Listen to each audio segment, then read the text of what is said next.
iyo muddo kooban sidaan ugu soo kaba karno waaye waxa wasiirka cali xoosh uu ka hadlayay ee maanta ka muuqda magaalada muqdisho muddo kooban dalku inuu soo noqon karo wax ma noo dhiman yihiin haa wax badanaa noo dhiman caqabada ma jiraan haa caqabada waaweyn oo gudaha iyo dibaddaba ah wayna hortaagan yihiin wayna jiraan wax ma qaldaynaa markaan wax qabanayna haa wax badanaan qaldaynaa nidaamkeena maamulkaa wax ka qaldan yihiin keena maaliyadda wax ka dhiman yihiin keena garsoorkaa wax ka dhiman yihiin keena wax soo saarka iyo maxaanku irahdaye yaa wax ka dhiman yihiin oo maanta waxaan joognaa annaga oo 9 milyan oo hektar oo dhul ah oo tacbama oo 2 webi leh oo sanadkii 2 jeer xilli roobaad leh oo biyaha dhulka ka hooseeyahay ay maskaxdaada diidaysa sida khubaradu ay noo sheegeen haddana maanta inaan baahannahay waan baahannahay kaalmo caalami ah in badanoo dadkeena ka mid ay ku nool yihiin inta soo hartay waxay haysataan raashin dibadda laga soo dhoofiyey ayay inta badan ku nool yihiin waxaasi marka ilaahay nama badin ilaahay wuu noo nimceeyey wuxuuna siiyey wixii wax ugu fiicnaay annagaa isbadnay annagaa u sabab ah annagaa ka gaabinay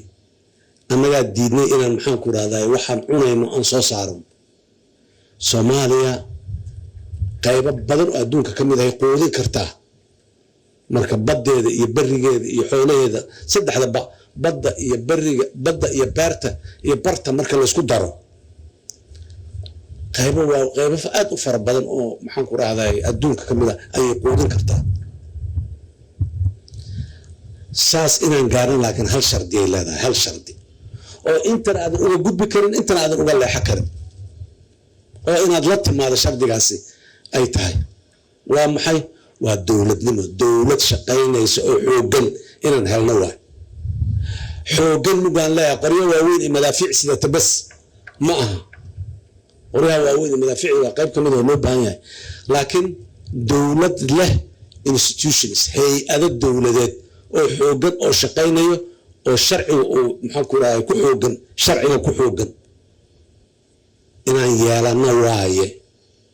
waxa aan u baahannahay maanta kuma noolaa karno si cashwaa'i ah reer hebel oo reer hebel la tartamaya iyo reer hebel oo reer hebel la dagaalaya iyo reer hebel oo maxaanku irahdaye dhulka durugsanayo oo meel hebel ceel ka qodanayo meel hebelna war ka qodanayo kuwa kanaan ay leeyihin dhulkaan dhulkiina maa ka guura qararac 10 wiilaa dhimad saakin la leeyahay taas ma aha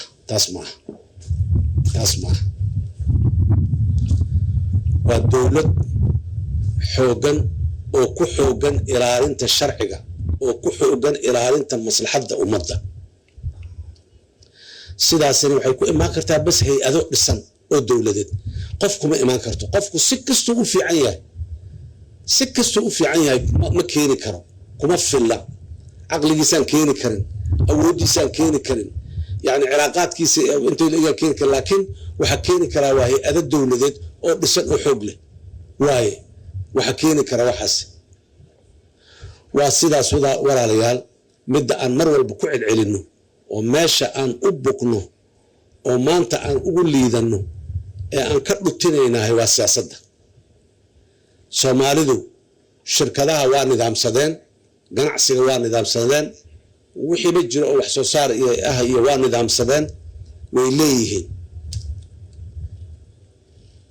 inta badan ganacsigu isma haysto hadduu bangiye yahay iyo hadduu isgaarsiin yahay iyo hadduu xawaalad yahay iyo hadduu shirkad dhismo yahay iyo hadduu shirkad dibadda wax u dhoofisay iyo mid dibadda wax ka keentay intaba soomaali kala duwan oo geeskaas iyo geeskaas soomaaliya ku kala nool ayaa waxoogaaga yaray haysteen inta isku keensaday isku biirsaday yaa keligiis wuxuuna qaban karin qofkii yay u suurto gashay inay qabtaan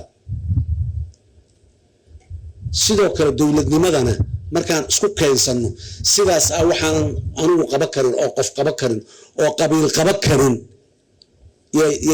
yaa noo suurtogeli karoon qaban karnaa